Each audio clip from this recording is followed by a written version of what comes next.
In the summer of 1997, hydrophones listening deep beneath the murky surface of the Pacific Ocean recorded something truly massive. The recording came from the Equatorial Pacific Ocean Autonomous Hydrophone Array.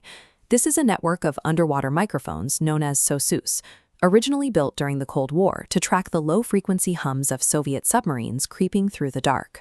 When researchers triangulated the signal, they found the origin point off the southern coast of Chile, roughly at 50 degrees south, 100 degrees west.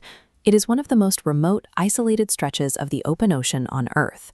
This chart shows a spectrogram of the anomaly. Notice how over 1 minute the sound rapidly rises in frequency. To researchers at the National Oceanic and Atmospheric Administration, this variation was a familiar fingerprint.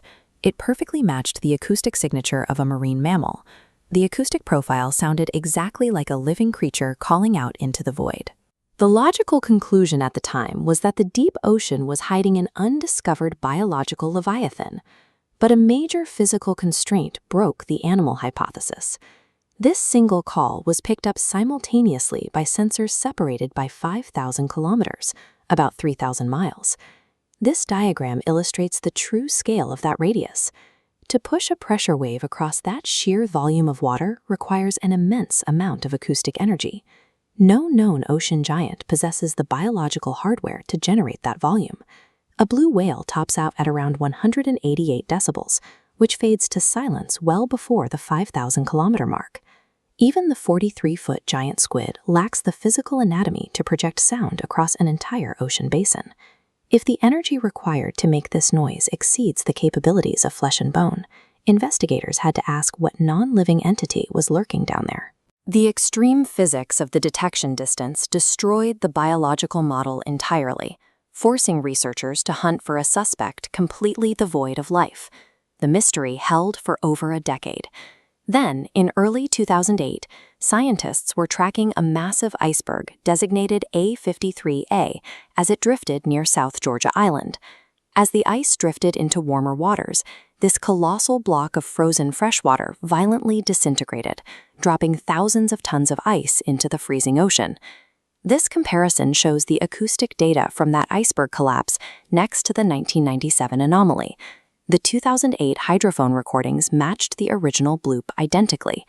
Researchers identified these shared frequency spikes as the hallmarks of a non-tectonic cryoseismon, an earthquake caused entirely by fracturing ice. The loudest unidentified sound on record was not produced by a living creature's vocal cords. It was the death rattle of an iceberg.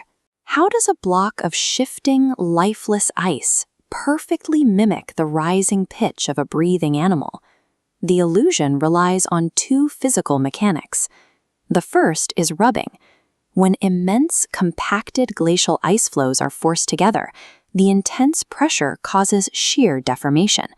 The grinding ice sends out horizontally polarized shear waves. As they ripple outward, they sweep across different frequencies, creating the acoustic illusion of a rising pitch. The second mechanic is ridging. As the crushing ice bends and slides over itself, it violently seals off air gaps trapped between the flows. When those vacuums are crushed, the acoustic signal perfectly mimics a collapsing air bubble, producing a distinct organic-sounding bloop noise. The friction and crushing of glacial ice engineered the exact acoustic deception of a biological beast. Seawater acts as an excellent sound channel, capable of carrying these low-frequency ice fractures uncorrupted for thousands of miles, turning the deep ocean into a massive biological amplifier. This acoustic efficiency is what allowed the 1997 signal to ring out across the South Pacific. The origin point was traced back to the groaning, fracturing, and breaking of the Antarctic ice shelf itself. Tracing the bloop back to a block of ice doesn't make the ocean any less magical. It proves that Earth's geological processes operate on such a colossal scale that the sheer friction of a glacier can perfectly mimic the voice of a mythical